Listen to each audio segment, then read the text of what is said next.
So anyway, Orson Welles. I took another film class, and this man was just so into Charlie Chaplin. So we watched another Chaplin films. Charlie Chaplin, by the way, wasn't born in America. I believe he was English, and came to the United States and really, really did a lot for the film, for the art of filmmaking. And some of these people, I'm just going to ignore their personal lives in this discussion, okay? You can write in the comments and say, oh yeah, he collected his turds, or he had sex with young girls, or he was a closet homosexual. I don't care, okay? I'm just talking about what they did as far as filmmaking and their art. And Charlie Chaplin, I greatly admire him, except I can sit through silent films more so than other people I know. But, granted, it's not the same as just sitting back watching a movie with sound. And the other thing about early filmmaking is the directors, there was not that much talk about directors. Directors were just another person on the staff, on the crew that were making the film. And then later you had like these stars of directing. Well, Charlie Chaplin was known more for being in front of the camera than for his directing. And that might have started with Orson Welles, the interest in the director, and of course Alfred Hitchcock was mentioned on the page. And Alfred Hitchcock, another Englishman, I believe,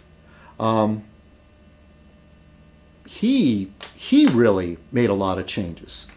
Some of his films weren't all that great, but some of them were just, like North by Northwest. Just that movie's just astounding. I really love that movie, and there's so many good Hitchcock films. But later on, I remember he did, what was it? A movie about a guy who strangled people with neckties. I think it was called Frenzy or something like that. Family plot, but he hit his high mark.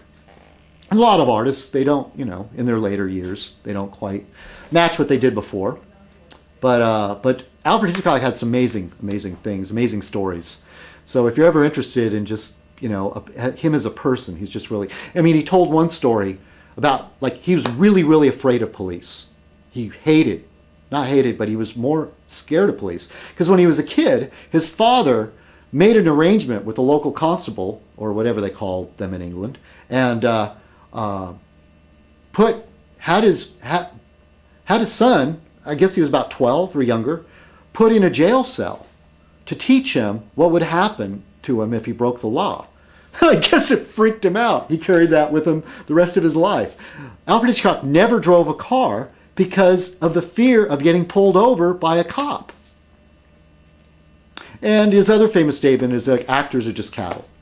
And the little bit that I did with video making, and I was working with actors, and of course you're not paying them, so you have to be nice to them.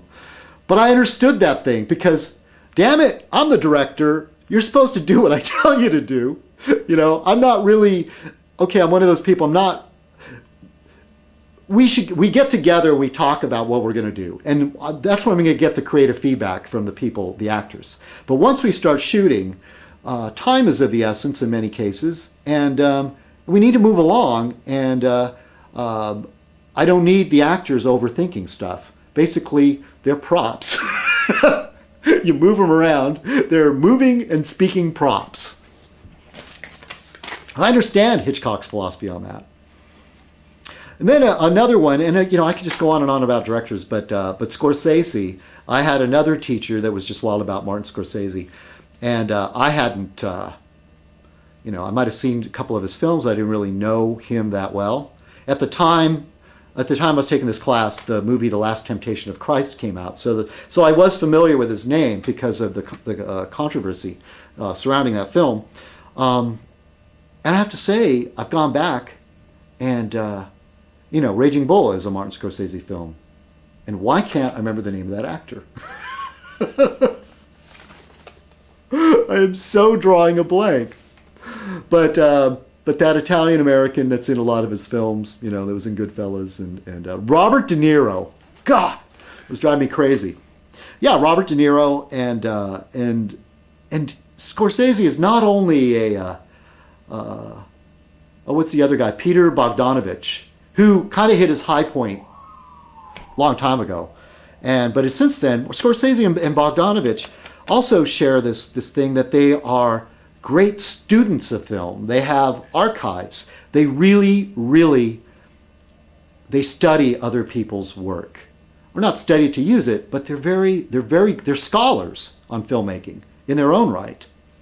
And so I have a great admiration. It came on later in life, but a great admiration for Martin Scorsese. Let's not forget David Lynch. And I know I'm forgetting, but I'm a really big David Lynch fan. Ever since I saw Eraserhead and went, whoa, what the? Okay, I'll say it. What the fuck? All right. Okay, this is an extremely long Fez night, but here we go. Okay, we're getting ready to wind it up.